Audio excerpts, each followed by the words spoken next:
Iran மீது இறங்கப் போகும் நரகம். 48 மணி நேர கெடு விதித்தார் ட்ரம்ப். இஸ்ரேலுக்கு ஈரான் ராணுவம் விடுத்துள்ள கடும் எச்சரிக்கை. அமெரிக்க இஸ்ரேலிய படைகளுக்கு ஒரே நாளில் ஏற்பட்டுள்ள 2 நாள் இழக்கப்பட்ட 6 வான்கலங்கள். உற்று நோக்கும் உலகம். முதல் முறையாக ஹோர்முஸ் நீரினை கடந்த பிரான்ஸ் கப்பல். இயேசுவுடன் தன்னை ஒப்பிட்ட ட்ரம்ப் வெடித்தது புதிய சர்ச்சை. ஈரானுடனான மோதலில் 365 அமெரிக்க படையினர் காயம். பென்டகன் தகவல். காக் தீவை கைப்பற்ற முடியாமல் திணறிய அமெரிக்கா. ஈரான் போட்டு மாஸ்டர் பிளான். ஈரானில் பதுங்கியிருக்கும் அமெரிக்க விமானி. ஈரானின் முக்கிய அணுமின் நிலையத்தை குறிவைத்து அதிரடி தாக்குதல். இஸ்ரேலில் அடுத்தடுத்து ஏவுகணை தாக்குதல். முக்கிய தொழில்துறை வலயத்தில் பாரிய தீப்பரவல். நச்சு வாயுக்கள் வெளியேறும் அபாயம். சவுதியில் 12 மணி நேரம் பற்றி எறிந்த அமெரிக்க தூதரகம். மறைக்கப்பட்ட மிக மோசமான தாக்குதல். இஸ்ரேலின் தாக்குதலால் லெபனானில் முழுமையாக அழிக்கப்பட்ட சமூகம்.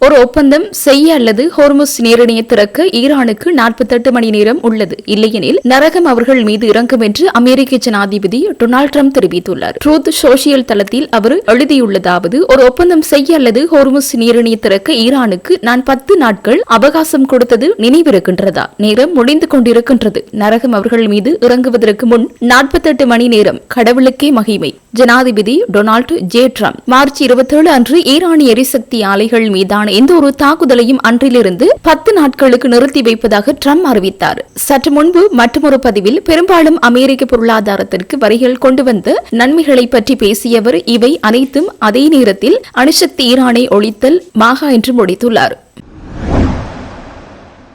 ஈரானின் தூதரகங்கள் மீது எந்த ஒரு தாக்குதலும் நடத்தப்பட்டால் விரைவான மற்றும் வலுவான பதிலடி கொடுக்கப்படும் என்று அப்பகுதியில் உள்ள இஸ்ரேலுடன் தொடர்புடைய அனைத்து தூதரகங்களும் முறையான இலக்குகளாக அறிவிக்கப்படும் என்றும் ஈரான் ராணுவ செய்தி தொடர்பாளர் கடுமையான எச்சரிக்கை விடுத்துள்ளார். ஈரானின் கதம் அல் அன்பியா மத்திய தலைமையகத்தின் செய்தி தொடர்பாளர் இந்த எச்சரிக்கையை விடுத்தார். மேலும் அத்தகைய நடவடிக்கைகள் ஒரு தீர்க்கமான பதிலடியை தூண்டும் என்றும் அவர் வலியுறுத்தினார். இன்று வெளியிட்ட ஒரு அறிக்கையில் அந்த செய்தி தொடர்பாளர் தனது முந்தைய எச்சரிக்கையை மீண்டும் வலியுறுத்தி ஈரானிய தூதரகங்கள் அல்லது தூதரக மையங்கள் மீது எந்த ஒரு தாக்குதலும் பதிலடி தாக்குதல்களுக்கு வழிவகுக்கும் என்று கூறினார். இந்த கருத்துகளின்படி அப்போதில் உள்ள இஸ்ரேலிய ஆட்சியுடன் தொடர்புடைய அனைத்து தூதரகங்களும் ஈரானின் ஆயுத படைகளுக்கு முறையான இலக்குகளாக கருதப்படும். தனது எச்சரிக்கைகளின் மீது ஈரான் வேகத்துடனும் தீவிரத்துடனும் செயல்படும் என்றும் அச்சுறுத்தலின் தீவிரத்தையும் பதிலடி கொடுக்க ராணுவம் தயாராக இருப்பதையும் பேச்சாளர் மேலும் வலியுறுத்தினார்.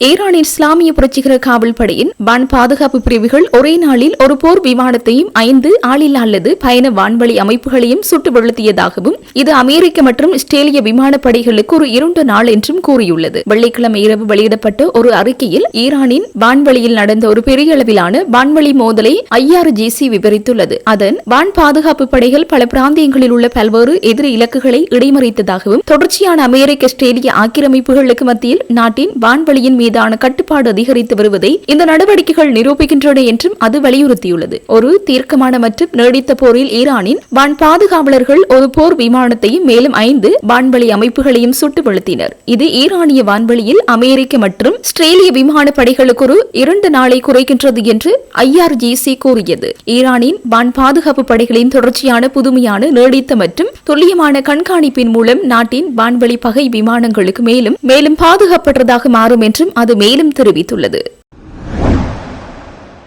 ரியாத்தில் உள்ள அமெரிக்க தூதரகத்தின் மீது கடந்த மார்ச் 3ஆம் தேதி நடத்தப்பட்டதாக கூறப்படும் ட்ரோன் தாக்குதலில் தங்களுக்கு எந்த தொடர்பும் இல்லை என்று ஈரானின் இஸ்லாமிய புரட்சிகர காவல் படை மறுத்துள்ளது. அத்துடன் இந்த சம்பவத்திற்கு இஸ்ரேல் தான் காரணம் என்று அது குற்றம் சாட்டியுள்ளது என சர்வதேச ஊடகங்கள் செய்தி வெளியிட்டுள்ளன. சவுதிய அதிகாரிகள் ஒப்புக்கொண்டதை விட இந்த தாக்குதல் அதிக சேதத்தை ஏற்படுத்தியதாக தி வால் ஸ்ட்ரீட் ஜேர்னல் செய்தி வெளியிட்டதை தொடர்ந்து இந்த அறிக்கை வந்துள்ளது. சவுதி அரேபியாவின் பாதுகாப்பு அமைச்சகம் இந்த சம்பவத்தை சிறிய சேதத்துடன் கூடிய ஒரு குறுகிய தீ விபத்து என்று விவரித்தாலும் இந்த தீ பல மணி நேரம் நீடித்ததாகவும் குறிப்பிடத்தக்க அழிவை ஏற்படுத்தியதாகவும் அந்த அறிக்கை கூறியதாக அல் ஜசீரா செய்தி வெளியிட்டுள்ளது. இந்த அறிக்கையை நிராகரித்த IRGC இந்த தாக்குதலுக்கு ஈரானிய ஆயுத படைகளுடன் முற்றிலும் எந்த தொடர்பும் இல்லை என்று கூறியதுடன் இஸ்ரேலின் பிராந்திய உத்தியை கருத்தில் கொண்டு இது நிச்சயமாக சியோனிஸ்டுகளால் நடத்தப்பட்டது என்றும் கூறியது. பிராந்தியத்தில் சியோனிச ஆட்சியின் கலக செயல்பாடு குறித்து முஸ்லிம் நாடுகளை எச்சரித்ததோடு பிராந்தியத்தை சீர்குலைத்து அளிக்கும் அமெரிக்க சியோனிச இயக்கத்தின் கலக நோக்குக்கு எதிராக அதன் அண்டை நாடுகள் விழிப்புடன் இருப்பது அவசியம் என வலியுறுத்தியுள்ளமை குறிப்பிடத்தக்கது. பிரான்ஸ் நாட்டைச் சேர்ந்த நிறுவனத்திற்கு சொந்தமான கப்பல் ஒன்று ஹோர்முஸ் நீரிணையை வெற்றிகரமாக கடந்துள்ளதாக சர்வதேச ஊடகம் செய்தி வெளியிட்டுள்ளது. ஈரானுடனான அமெரிக்க ஸ்டேல் போர் காரணமாக இந்த முக்கிய போக்குவரத்து பாதை மூடப்பட்டு ஒரு மாதத்திற்கு மேலான நிலையில் பிரான்சுக்கு சொந்தமான ஒரு கப்பல் கடந்துள்ளது தற்போது பெரும் பேசுபொருளாகியுள்ளது. மோதல் தொடங்கியதிலிருந்து இந்த நீர்வழி பாதையை கடந்து செல்லும் ஒரு பெரிய மேற்கு ஐரோப்பிய நிறுவனத்திற்கு சொந்தமான முதல் கப்பல் இதுவே என கப்பல் போக்குவரத்து ஆய்வாளர்களான கெப்லர் உறுதிப்படுத்தியுள்ளார். அமெரிக்கா மற்றும் இஸ்ரேலின் கூட்டு தாக்குதலுக்கு பதிலடியாக வளைகுடா நாடுகளின் முக்கிய கட்டமைப்புகள் மீது ஈரான் படைகள் தாக்குதல் நடத்தி வருகின்றன. மேலும் சர்வதேச எண்ணெய் விநியோகத்தின் முக்கிய வழிபாதையான ஹோர்முஸ் நீரிணையை ஈரான் முடக்கியதுடன் அதனை ஈரான் தனது கட்டுப்பாட்டுக்குள் கொண்டு வந்தது. இதனைத் தொடர்ந்து அமெரிக்கா, இஸ்ரேல் மற்றும் அவர்களின் கூட்டாளிகளுக்கு சொந்தமான கப்பல்களுக்கு ஹோர்முஸ் நீரிணை வழியாக செல்ல அனுமதிக்கவில்லை எனவும் அனுமதியின்றி செல்லும் கப்பல்கள் மீது தாக்குதல் நடத்தப்படும் எனவும் ஈரான் எச்சரிக்கை விடுத்திருந்தது. கப்பல் போக்குவரத்துக்கு முக்கிய பாதையான ஹோர்முஸ் நீரிணை மூடப்பட்டதால் கச்சா எண்ணெய் விநியோகம் கடுமையாக பாதிக்கப்பட்டுள்ளது. இதனால் உலக பொருளாதாரம் பாரிய அச்சுறுத்தலுக்குள்ளானதுடன் உலக நாடுகள் பல எரிபொருள் பற்றாக்குறைக்கு முகம் கொடுத்து வருகின்றன. இந்த நிலையில் பிரெஞ்சு நிறுவனமான CMA CGM-க்கு சொந்தமான மால்டா கொடி ஏற்றப்பட்ட கொள்கலன் கப்பல் ஹோர்முஸ் நீரிணையை கடந்தது என அந்நிறுவனத்திற்கு சொந்தமான BFM TV ஊடக அமைப்பு வெள்ளிக்கிழமை உறுதிப்படுத்தியுள்ளது.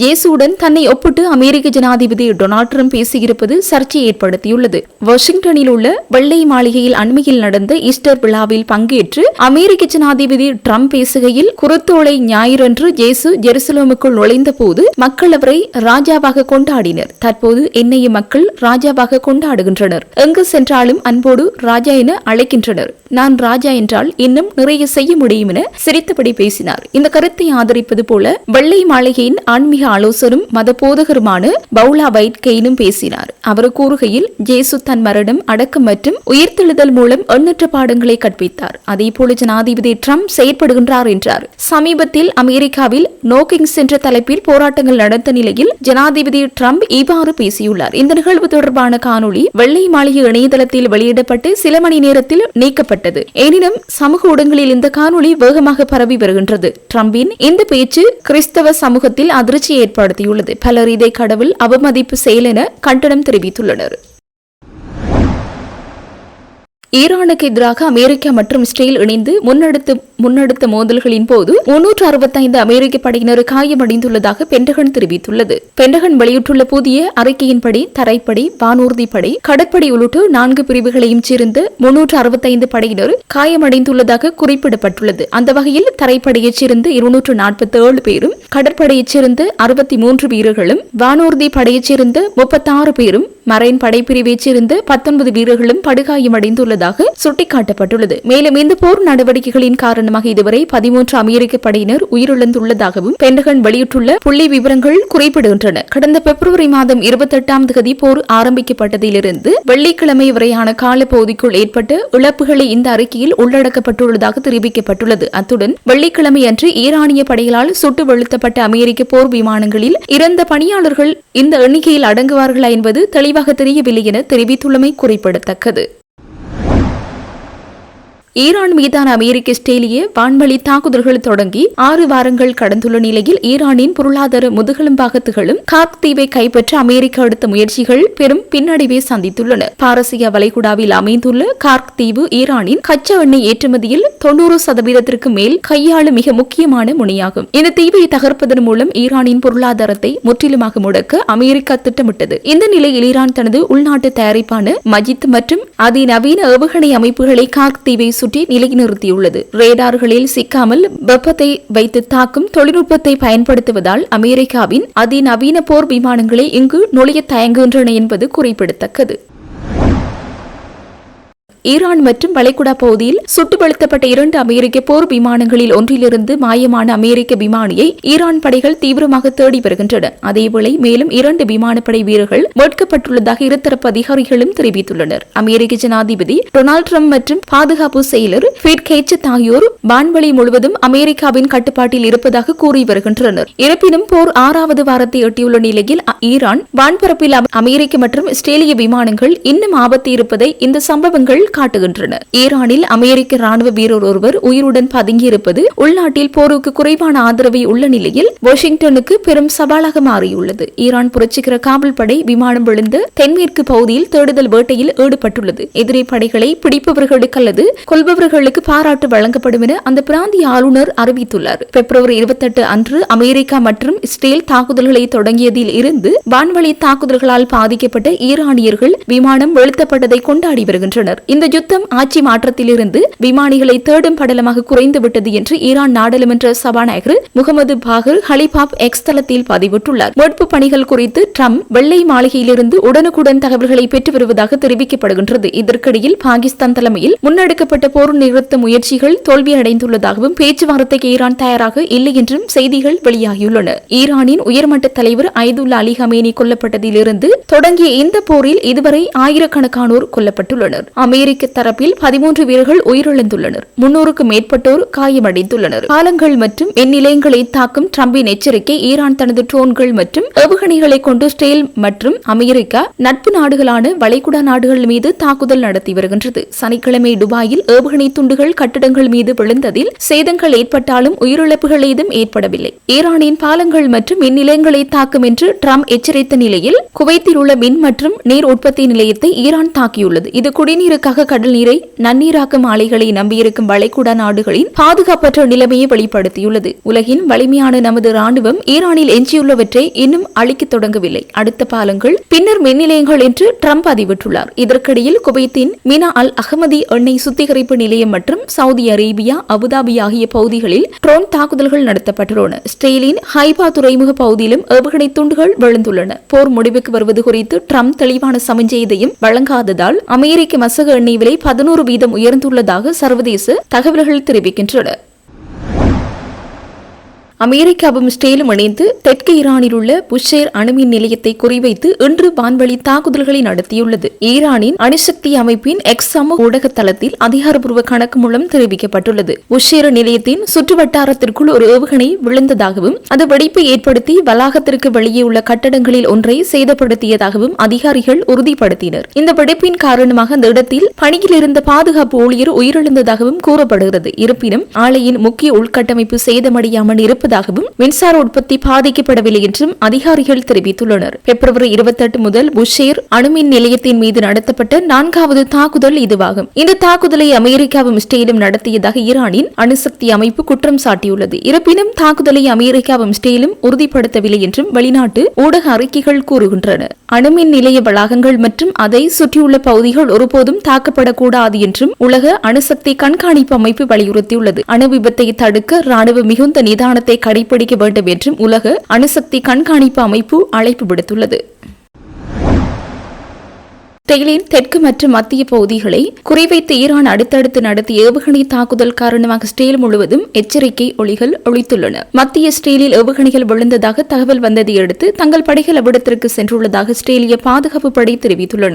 மேலும் ஏவுகணைகள் விழுந்த பகுதிகளை தவிர்க்குமாறு ராணுவம் பொதுமக்களை கேட்டுக் கொண்டுள்ளது. இதன்போது ஏவுகணை துண்டுகளில் ஒன்று மின்கம்பியின் மீது விழுந்ததால் சில பகுதிகளில் மின்தடை ஏற்பட்டுள்ளதாகவும் மின்சார விநியோகம் உடனடியாக வழங்கப்படும் என்று அறிவித்துள்ளது. ஈரானிலிருந்து ஏவப்பட்டதாக அடையாளம் காணப்பட்ட ஏவுகணைகளை இடைமறிப்பதற்காக வான் பாதுகாப்பு அமைப்புகள் செயல்பட்டதாக இஸ்ரேலிய ராணுவம் கூறியுள்ளது. இந்த ஏவுகணை தாக்குதலின் போது ஏவுகணையின் சிதறல்கள் நெகவ் பகுதியில் உள்ள தொழிற்சாலை ஒன்றில் விழுந்ததில் தீப்பரவல் ஏற்பட்டுள்ளது. தெற்கு இஸ்ரேலை குறிவைத்து ஈரான் நடத்திய முதல் ஏவுகணை தாக்குதலின் காரணமாக பீர்ஷேவா மற்றும் அராத் நகரங்களிலும் நெகவ் பகுதியிலும் அபாய ஒலி எழுப்பப்பட்டதாக தெரிவித்துள்ளது. குறித்த தொழில்துறை வலயத்தில் 40க்கும் மேற்பட்ட ரசாயன மற்றும் தொழில்நுட்ப தொழிற்சாலைகள் இருப்பதால் நச்சு வாயுக்கள் வெளியேறக்கூடும் என்றும் எவ்வித எவ்வித அபாயகரமான கசிவுகளும் இதுவரை ஏற்படவில்லை என்றும் ஆஸ்திரேலிய அதிகாரிகள் உறுதிப்படுத்தியுள்ளனர். இந்த தீ விபத்தில் உயிரிழப்புகள் எதுவும் ஏற்படவில்லை என்று முதற்கட்ட தகவல்கள் தெரிவிக்கின்றன. ஈரானின் இரண்டாவது பதிலடி தாக்குதலை தொடர்ந்து மத்திய ஆஸ்திரேலியாவில் உள்ள 7 நகரங்களில் 17 வெவ்வேறு இடங்களில் ஏவுகணை சிதைவுகளும் சிதறல்களும் விழுந்ததாக ஆஸ்திரேலியன் அரசு ஒளிபரப்பு நிறுவனம் செய்தி வெளியிட்டுள்ளது. இதேவேளை ஈரான் ஏவுகணை தாக்குதலால் மத்திய ஆஸ்திரேலியாவில் உள்ள குடியிருப்பு பகுதிகளில் சேதம் ஏற்பட்டுள்ளதாக ஆஸ்திரேலிய ஊடகங்கள் தெரிவிக்கின்றன. ஆஸ்திரேலியாவுக்கு மேல் அடுத்தடுத்த தாக்குதல்கள் காணப்பட்டதாகவும் இதில் டெல் அபீவில் ஒருவர் காயமடைந்துள்ளதாகவும் கூறப்படுகின்றது. ரியாத்தில் உள்ள அமெரிக்க தூதரகத்தின் மீதான ஈரானிய தாக்குதல் வெளியிடப்பட்டதை விட மிக மோசமானது என தெரிவிக்கின்றது. சவுதி அரேபியாவில் உள்ள அமெரிக்க தூதரகத்தின் மீது கடந்த மாதம் ஈரான் தாக்குதல் நடத்தியிருந்தது. இந்த நிலையில் குறித்த தாக்குதல் முன்னர் வெளியிடப்பட்டதை விட அதிக சேதத்தை ஏற்படுத்தியதாக அமெரிக்க அதிகாரிகள் தெரிவிக்கின்றனர். தூதரகத்தின் பாதுகாக்கப்பட்ட பகுதியில் 2 ட்ரோன்கள் வெடித்ததில் 3 தளங்களும் CIA நிலையமும் சேதமடைந்ததாக முன்னாள் மற்றும் தற்போதைய அதிகாரிகள் குறிப்பிட்டுள்ளனர். மேலும் 12 மணி நேரம் தீ கொழுந்துவிட்டு எரிந்துள்ளதாகவும் குறித்த அதிகாரிகள் சுட்டிக்காட்டியுள்ளனர். இருப்பினும் சேதம் குறைவாக இருந்ததாக சவுதி அரசாங்கம் முன்னதாக கூறியிருந்தமையும் தற்போது அதிர்ச்சி ஏற்படுத்தியுள்ளது. தெற்கு ஈரானின் மீது அமெரிக்காவின் F-15 ரக போர் விமானம் ஒன்று விழுந்து நொறுங்கியதை தொடர்ந்து மத்திய கிழக்கில் நிலவும் பதற்றமான சூழ்நிலைக்கு மத்தியில் ஈரானிய தலைநகர் தெஹ்ரான் மற்றும் லெபனான் தலைநகர் பெய்ரூட் ஆகியவற்றை குறிவைத்து ஆஸ்திரேலிய பாதுகாப்பு படைகள் ஒரு பெரிய தொடர் தாக்குதலை நடத்தியுள்ளதாக வெளிநாட்டு ஊடகங்கள் தெரிவிக்கின்றன. அதன்படி கடந்த 24 மணி நேரத்திற்கு மேற்கு மற்றும் மத்திய ஈரானை குறிவைத்து 70க்கும் மேற்பட்ட தாக்குதல்களை நடத்தியுள்ளதாக ஆஸ்திரேலியா கூறியதாக அந்த ஊடக அறிக்கை தெரிவிக்கின்றது. ஈரானிய தலைநகர் மீதான தாக்குதல்கள் மீண்டும் தொடங்கியுள்ளன. மேலும் இந்த தாக்குதல்கள் ஈரானிய பாலிஸ்டிக் ஏவுகணை ஏவுதளங்கள் மற்றும் ஆளில்லா வான்வழி வாகன மையங்களை குறிவைத்துள்ளதாக ஊடகங்கள் தெரிவிக்கின்றன. இஸ்ரேலிடமிருந்து வெளிவரும் இடப்பெயர்வு அச்சுறுத்தல்களை எதிர்கொண்டுள்ள தெற்கு லெபனானின் அல்மா அல்ஷா பகுதியின் மேயர் தாக்குதல்கள் தொடர்பில் வருத்தம் தெரிவித்துள்ளார். தெற்கு லெபனான் மீதான இஸ்ரேலின் படையெடுப்பின் காரணமாக பெரும்பாலும் கிறிஸ்தவர்கள் வசிக்கும் அந்த பகுதியைச் சேர்ந்த குடும்பங்கள் தங்கள் உயிருக்கு அஞ்சி வெளியேற வேண்டிய கட்டாயம் ஏற்பட்டுள்ளது என கவலை தெரிவித்துள்ளார். மேலும் தற்போது அவர்கள் பெரும்பாலும் பெய்ரூட்டில் மற்றவர்களின் தாராள மனப்பான்மையால் வாழ்ந்து வருகின்றனர் என்றும் அவர் கூறியுள்ளார். அத்தோடு உணர்ச்சி ரீதியான சோர்வு, நிதி நெருக்கடி மற்றும் தொடர்ச்சியான நிலையற்ற தன்மை ஆகியன நிலவுகின்றன என்று அவர் ஆதங்கம் வெளியிட்டுள்ளார். இதுகுறித்து சுட்டிக்காட்டியவர் நடந்து கொண்டிருப்பது ஒரு முழு சமூகத்தின் ஒரு வாழ்க்கை முறையின் மற்றும் நமது மண்ணுடனான ஆழமான பிணைப்பின் அழிவுதான். இவையெல்லாம் இருந்த போதிலும் மக்கள் மிகவும் கடினமான சூழ்நிலைகளில் நிலைத்து நிற்கவும் ஒருவருக்கொருவர் ஆதரவளிக்கவும் ஓரளவு கண்ணியத்தை காக்கவும் முயற்சிக்கின்றனர் என்றும் அவர் கூறியுள்ளார்.